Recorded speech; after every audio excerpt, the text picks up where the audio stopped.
so that I can get into I can follow more. Yeah. Okay, so much obliged. Mise, hold on just a minute before you unmute. Let me give Domi, and then I'll come to you.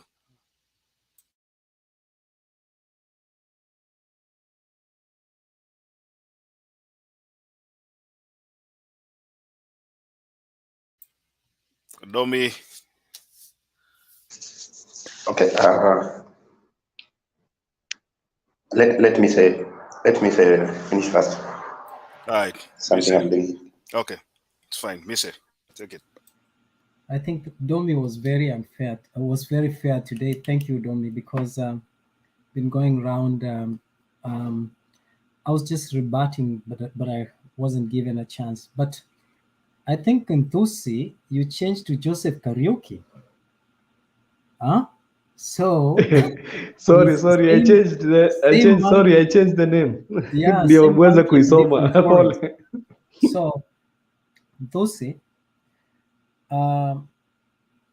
you first of all, let me respond when you want Tusi. No, Mise. Let me respond. This is a different person from Joseph Karaoke. I No, think you're confusing the two. I have seen both of them here, so these are two different people. Am I Joseph? Am I confusing the two?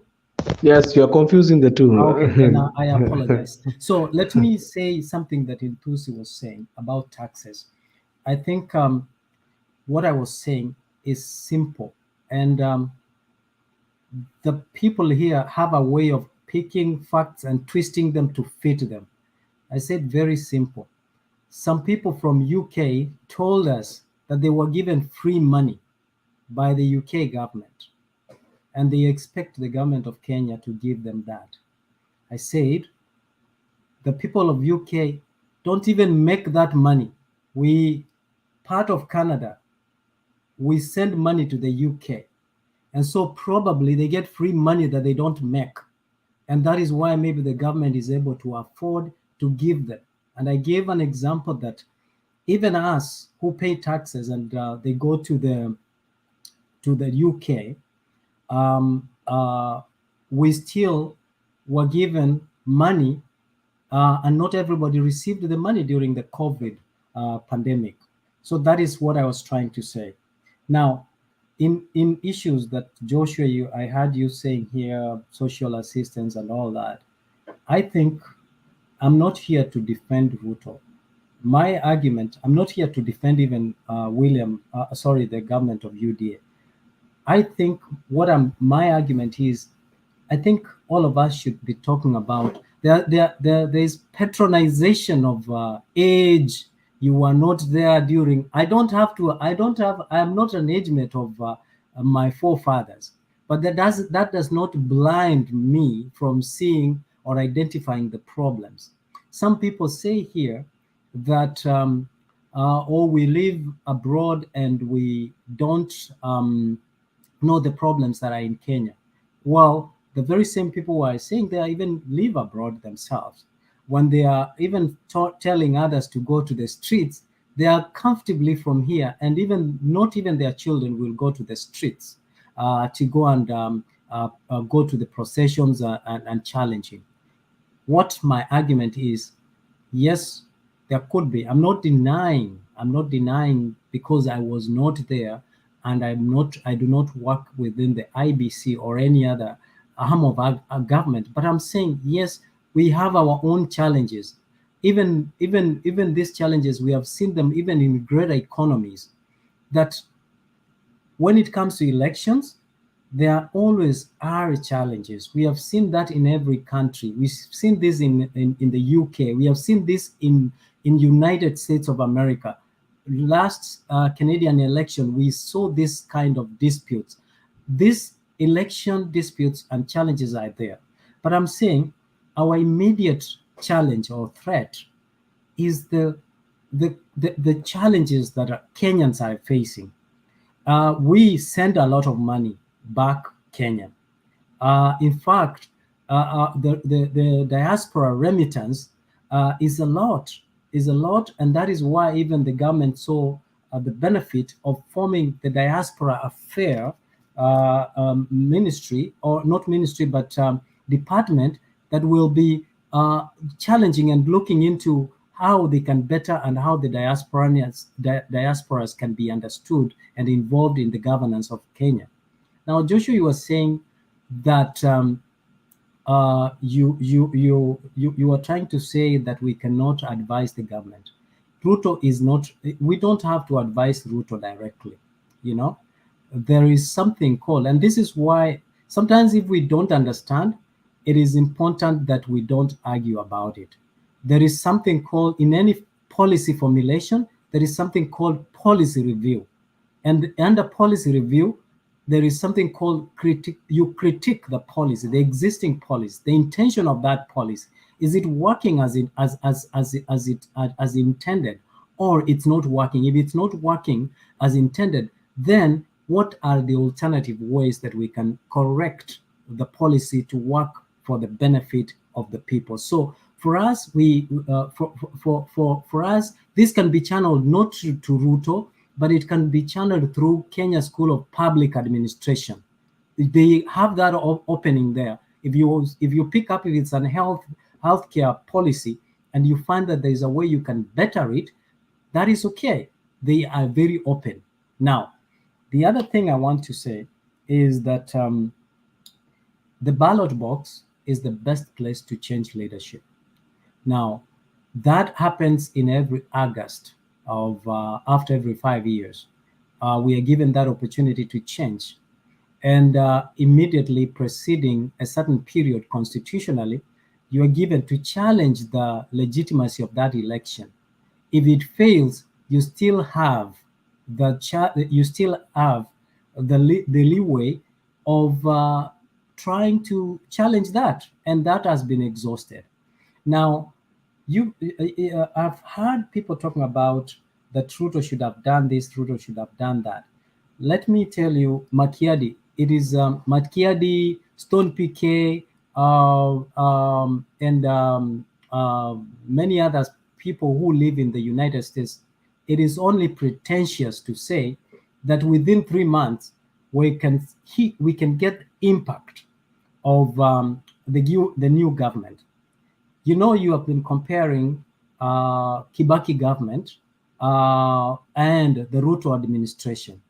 During the Kibaki government, there was no COVID-19. There was not a pandemic. We did not come from a pandemic to the new change of administration. During the Great Recession in 2008, Obama came to power in a country that has unlimited resources, and still it took him the first term, the first 3 years, for us to see a great change. In 2009, nothing, you could not feel the impact of his new leadership. 2011, 2012 is when we started seeing incremental changes that actually led to him appealing for the people to give him another chance in another election period. So some things need to take time in order for us to feel the impact.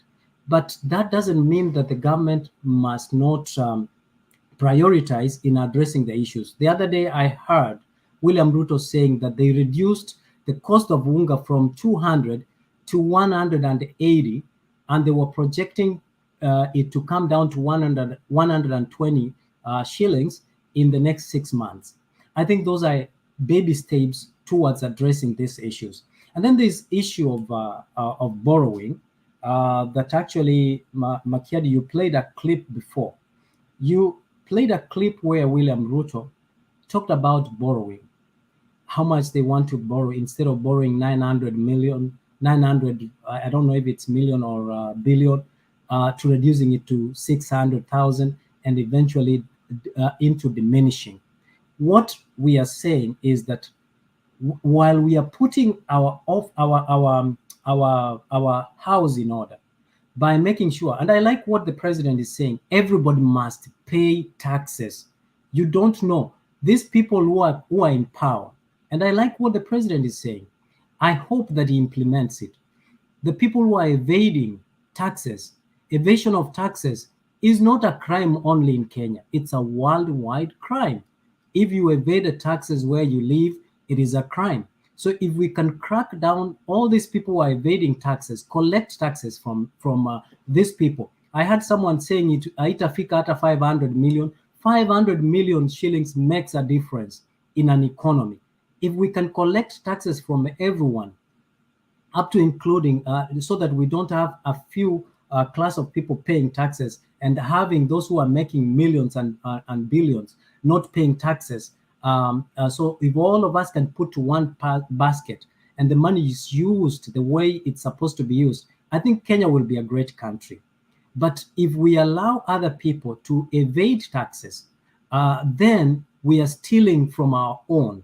And that's why I said, if William Ruto is going to go down and saying that he's going to crack down on the people who are evading taxes, he should lead by example, making sure that he's put his taxes in public, his business in public, and saying, I made this much and I've paid this much taxes, followed by his deputy president, followed by the people in that administration. This way, we don't have selective collecting of taxes, because if you don't pay taxes, you are stealing from the people. Then there was an issue an issue of I think that was a tax evasion. I've talked about that. But there is this thing my brother Stone PK keeps patronizing us, saying ni kama anaanza kufanya kama maneno ya Tuoli alikuwa anatuambia, where were you when I was dancing with your mother twist? Where were you? There are greater leaders who have left an indelible mark in the world, who are younger than even old leaders in the world, but they did not do so because of their age, but because of their wisdom and commitment to bring change to humanity, to bring change to the people they have committed to lead. I mean, Obama is one of them, one of the great leaders that we have. Muammar Gaddafi is one of those leaders who left an indelible mark in their countries. So the devotion, the dedication and commitment and sacrifice to serve your people is key. And that's what we lack most of our people here. And then I want to say, going to the streets, and this is where I think we are misunderstanding. I want people to go to the streets. I want the Prime Minister to call people to go to the streets, but discuss what? Discuss about stolen election, or discuss about the government failing to provide the basic necessities of life, housing, food, healthcare. That is what we want to hear. But when we are talking about illegitimacy of an election, election reforms, that is why you're calling us for a meeting. That is where I differ. I want us to go to the street and challenge. The government is not giving us what we are entitled. That is what I want to hear. That is if the Prime Minister, the former Prime Minister, calls me to the street to demonstrate the high cost of living, I will be there early in the morning. But if he calls me to go and discuss and tell me that Ruto stole election from him, I will know that is selfishness.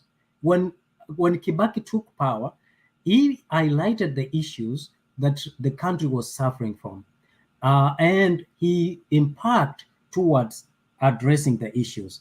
Now, what I think that the Prime Minister is trying to do is doing what is called political sabotage, which is defined as acts of the other political camp, trying to disrupt, trying to harass or damage the reputation of the current government, so that the government can lose, the people can lose the faith in the government, so that they can digress in addressing other people's political relevance in the arena. And when we come here and talk about that, you label us. You tell us those are theories. You tell us this is not important.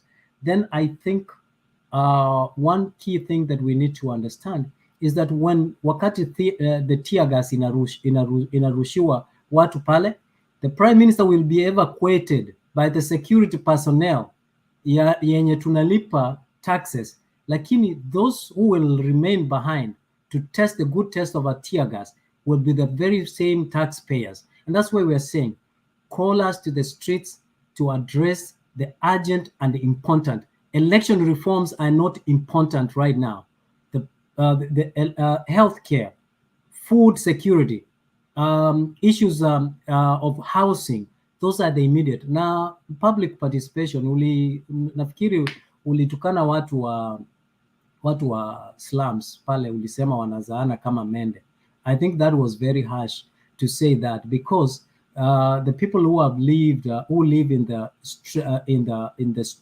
slums, are the very hardworking. And every country, even most developed countries, have slum area, have poor housing conditions. If you go to the United States, if you go to Jersey City, JF Kennedy, you will see very poor housing conditions. People are living before poverty line and so on. So that's what I'm saying is, Kenya is not an exception. Kenya is a struggling economy. And lastly, America has no, and I think it is Joseph Kariuki who was saying this, America has no moral authority to correct Kenya in matters of corruption, in matters of humanity.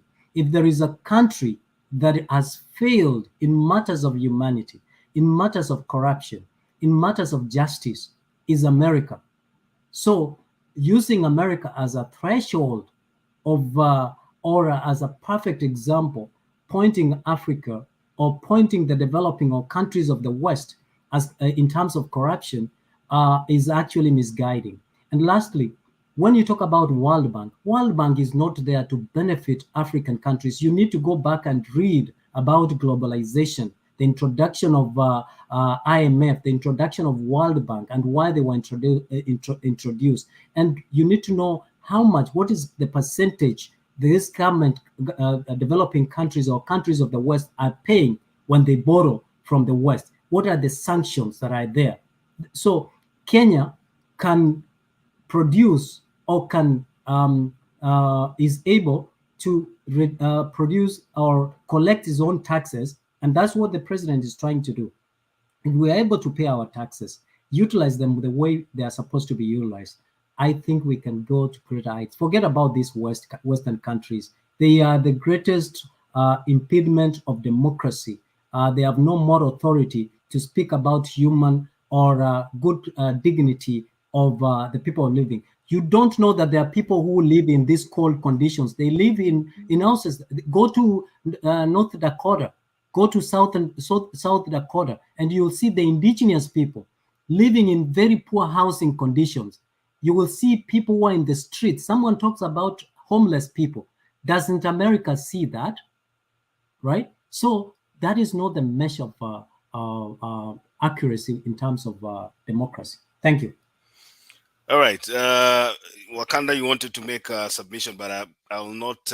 I'll just give Joseph Kariuki a minute to respond, and then I come to you just in a minute or a half. Thank you, Bonarichi. Mise, I wanted to correct you. I did not say, I'm not the one who said about, I'm not the one who gave the comment about the president of US trying to tell Ruto to stop being corrupt.